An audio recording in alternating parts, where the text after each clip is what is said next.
This happened over 20 years ago. My girlfriend and I were driving home from a Christmas Eve party at my aunt's house in Estacada, where my mom's family held a big celebration every year. I was a little nervous about how my girlfriend would feel meeting so many new people since she'd never met my family before. But she fit in perfectly and was comfortable talking with everyone. My family adored her, and she seemed to be having a good time. We spent most of the afternoon and evening chatting, playing cards, opening gifts, and drinking. By the time we left, it was around 11 p.m., and my girlfriend was pretty tired, so I drove us home. The drive back took us through a remote part of town surrounded by farms and thick forests, and some sections of the road had no lighting at all. I wasn't worried, though, because I grew up here and knew the road very well. We were just enjoying each other's company, chatting and laughing as I drove. The highway we were on dips down a long, steep hill before crossing over Deep Creek, with thick, dark woods on either side. There are no lights on this stretch of road, so all we could see was the patch of road illuminated by my car's headlights. As we drove down the hill over the bridge and up through more trees on the other side, something darted across the road so fast that I almost hit it. I slammed on the brakes, and we both sat there in stunned silence for a moment. I turned to my girlfriend and asked if she saw it too. She nodded but looked just as confused as I was. We thought maybe it was a fox since they're common in this area, but something didn't feel right. Coyotes sometimes dart out in front of cars, but this had moved too quickly and smoothly. Intrigued and slightly uneasy, I decided to turn the car around and put on the high beams to see if I could spot whatever it was. I parked the car on the side of the road, got out, and began scanning the woods with the flashlight on my phone. I walked around a bit, looking for any sign of movement, but I didn't see anything unusual. After a minute or two, I started to feel that maybe I'd made a mistake getting out of the car in the dark woods. I looked around once more, and that's when I heard the car horn blaring nonstop. Confused, I turned back toward the car and saw my girlfriend frantically honking the horn. As I got closer, I noticed a figure standing by the passenger side of the car, a man, covered in mud and dirt, standing completely still and staring at her. In his hand, he held a small hatchet, and he had a wild, almost deranged look on his face. I froze in my tracks, and as if sensing my gaze, the man slowly turned his head to look at me. Then, with a strange, unsettling grin, he raised his hand and waved at me, his muddy face catching the faint light from the car's headlights. After a few seconds, he turned and walked back into the darkness of the woods, vanishing as suddenly as he'd appeared. My girlfriend later told me that she'd seen him creeping out of the woods behind me, hatchet raised, and that's why she'd started honking.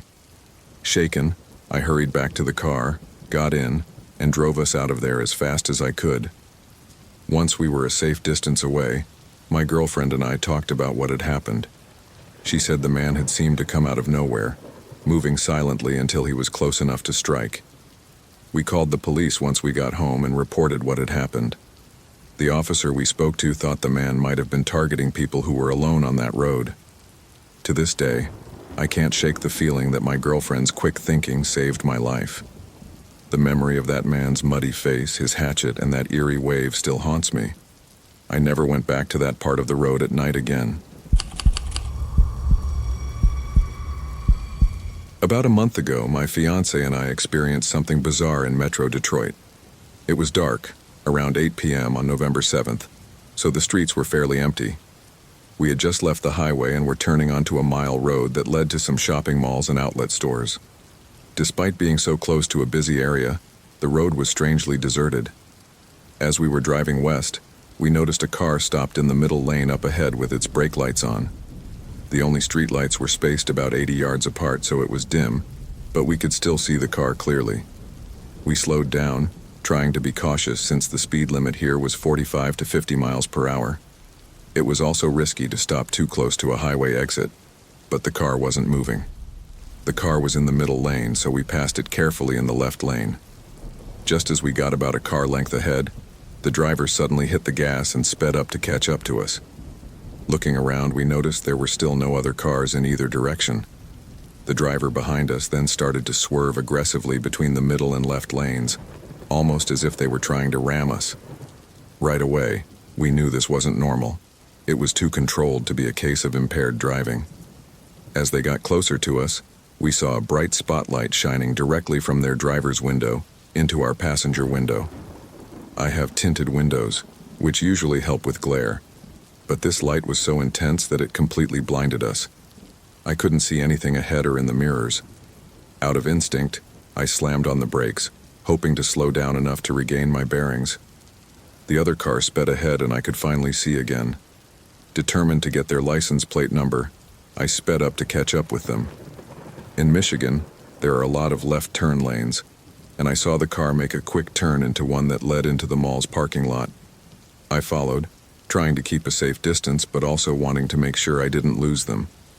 My fiancé called 911, explaining what was happening as I trailed the car through the mall's roundabout. The driver kept running red lights and ignoring stop signs, tearing through the area recklessly. Even though dispatch advised us not to follow, I wanted to get as much information as I could. I made sure to keep my distance and stayed in touch with my fiancé on what was happening. We didn't know if they were armed or dangerous, so I wasn't going to get too close, but I also didn't want to lose track of them. Eventually, the driver seemed to notice us following and sped through the roundabout, veering dangerously close to other cars. Realizing we'd taken it as far as we safely could, we decided to stop the chase and pulled into the shopping center parking lot across the street. We circled the lot, hoping we'd see the car parked somewhere so we could report it to the police, but it was gone. To this day, we're not sure what the driver's intentions were. It didn't seem like road rage. We hadn't cut them off or done anything to provoke them. We were just minding our business when they targeted us. I still shudder thinking about how dangerous the situation could have become if they'd hit us or blinded me for any longer than they did.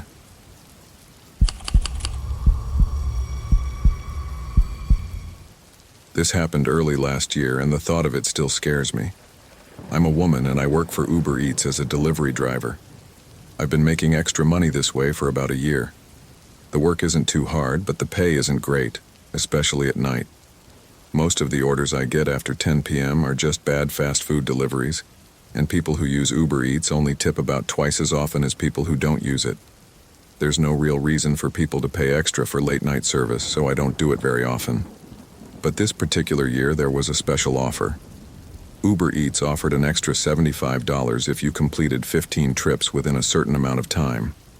I thought that was a great deal, especially since late at night there's no traffic. With that kind of bonus, making deliveries late at night sounded great because I could get the jobs done faster without worrying about traffic, meaning I could go home with the extra cash that much quicker. It worked out really well and the roads were empty as expected. I made my last delivery, a McDonald's run, at about 2:30 in the morning. After getting the bonus, I headed home and was looking forward to finally going to bed. This all happened in downtown San Diego, by the way. Downtown San Diego has some fun spots to eat and drink in the central area, but as you move away from the main area, it becomes less populated and somewhat sketchy. A lot of people live in camps and other rough places on the outskirts. I usually try to avoid that part of town, but this night I had to drive through it to get home. I drive a 2002 Ford Focus, which is pretty old. Nothing in it is automatic, so I have to manually roll the windows up and down by hand. This is a bit inconvenient, so during orders, I just keep the windows down. It makes it easier to pick up and drop off food. As usual, my windows were down this night, which turned out to be a mistake. I meant to roll them up before I passed the homeless camp on 16th Street, but I forgot. Just as I turned onto a side street that led to the main road, I noticed a man up ahead wearing one of those bright orange safety vests. There's always some kind of construction happening downtown, especially at night, so I didn't think much of it.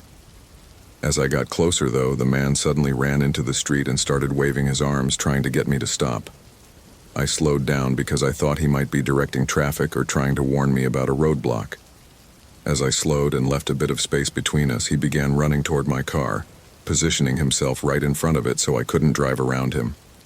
That's when a wave of unease washed over me. It was 3 a.m. on a dark street, and we were the only ones around. The fight-or-flight response is something I'd heard about and thought I understood, but now I realize my instinct in this situation was to freeze. It didn't fully sink in at first, but as I looked at him closely, I realized something was wrong. Although he was wearing a hard hat and a safety vest, this man did not look like a construction worker. He had a creepy smile plastered across his face. I thought maybe he was just being overly friendly, but the smile stayed frozen in place. If you ever smile for a solid 5 seconds without changing your expression, you'll understand how unnerving it is. That's what this man was doing. When he got close, I could see he was older, maybe in his 60s, though homelessness can age people prematurely. His wide, crazy eyes and unnaturally large grin reminded me of Twisty from American Horror Story. If you don't know him, look him up, and you'll understand what I mean. But my brain was in fear mode, and I wasn't thinking clearly or quickly. I didn't think to back up and drive away. He didn't say anything. He just stood there smiling at me. Suddenly, he jumped onto the hood of my car and started pounding on it with his fists. I was paralyzed with fear, unable to move as he crawled around on the hood, his eyes never leaving mine, the smile never fading. It felt like he was trying to intimidate me, and all I could think about was the fact that my windows were open. I was terrified that he'd try to reach inside if I looked away or made any sudden movement. He remained completely silent the entire time, and that silence made it even worse. I almost wished he'd say something, anything to break the tension, but he didn't. He continued hitting my car's hood and staring at me with that deranged smile. It probably lasted no more than 15 seconds, but it felt like an eternity. Just when I was about to break down, I saw headlights approaching from behind in my rearview mirror. The man noticed them too, and immediately jumped off my car, running toward the new car coming up the street. I took my chance, stepped on the gas, and sped away. I didn't look back until I was on the highway. The adrenaline was so intense I felt wired for hours. After that night, I didn't do any more late-night runs for quite a while, and I now avoid that part of downtown entirely. I even take a longer route home just to avoid it. I also make sure to roll up my windows whenever I'm in an area that feels remotely unsafe. I learned that I was too quick to trust him just because he was wearing a uniform. I hadn't thought twice about stopping even though something felt off. The uniform had made me feel secure, as if someone official was there to help direct traffic. By the time I realized it was a mistake, it could have been too late. To calm myself, I tried to tell myself that maybe he was just mentally unstable and not necessarily dangerous. It's something I still tell myself for peace of mind, but the encounter shook me up in a way I'll never forget. The fact that he had on a hard hat and vest made the situation feel so much more real and unsettling. That night made me wary of anyone I encounter on dark streets, regardless of how official they might look.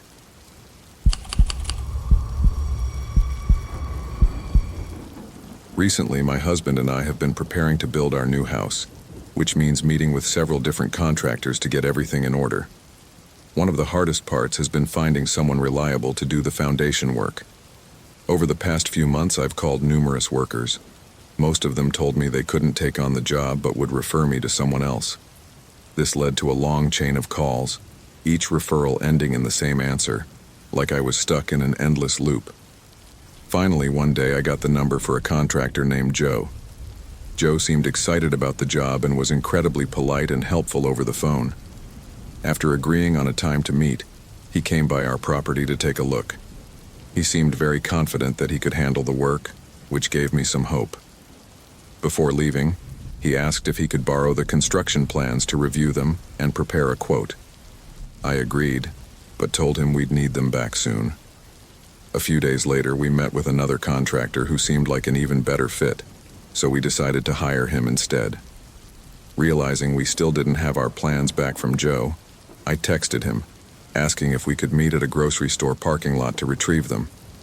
He agreed, and we set a time. I arrived at the grocery store parking lot around noon, texted Joe to let him know I was there, and soon after, he pulled in and parked next to my car. But when I got out to meet him, I noticed he didn't have the plans with him. I asked if he'd brought them, and he responded casually, "Oh, they're back at my house." Annoyed and slightly wary, I explained that the plans were needed urgently, as we were ready to begin the site work. My husband was the only one who knew I was meeting Joe, and I hadn't really thought much of it until I started to feel uneasy. I asked him how far away he lived, and his response made me feel even more uncomfortable. Trying to think quickly, I told Joe that I needed to call my husband to let him know where I'd be. Moving a little distance away so Joe couldn't hear, I called my husband and told him what was happening. He immediately agreed that it sounded odd and suggested I tell Joe I wouldn't go to his house alone. After hanging up, I went back to Joe and told him I'd wait in a public parking lot nearby instead. Joe didn't seem to fully understand my concern, but I held firm, insisting that I'd be more comfortable meeting somewhere public. After some back and forth, I suggested I drive ahead and let him follow me so he could bring the plans back without me going to his house. When I got back in my car and drove off, Joe followed me at first, but then he stopped in the middle of the road, gesturing for me to turn around and follow him instead. I parked a bit farther down the road and got out to hear him better.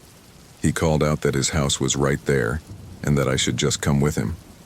I repeated that I'd prefer to wait, and after a tense moment, he finally nodded, looking a bit irritated, and drove off. Not even a minute later, he returned with the plans and handed them over. I thanked him, took the plans, and left quickly. After getting home, I couldn't shake how strange the encounter felt. If he lived as close as he claimed, why didn't he know the landmarks I mentioned when arranging our meeting spot? And if his house was so close, why didn't he bring the plans with him from the start? Curious, my husband and I tried looking Joe up online afterward, but we couldn't find any trace of him. No business name, no email, no phone number listed for any construction work. It felt like he'd disappeared into thin air. No one knew about my interactions with Joe except my husband, and realizing that he was essentially invisible online sent a shiver down my spine. I'm relieved I trusted my instincts that day, but the experience left me feeling uneasy about meeting contractors alone from then on.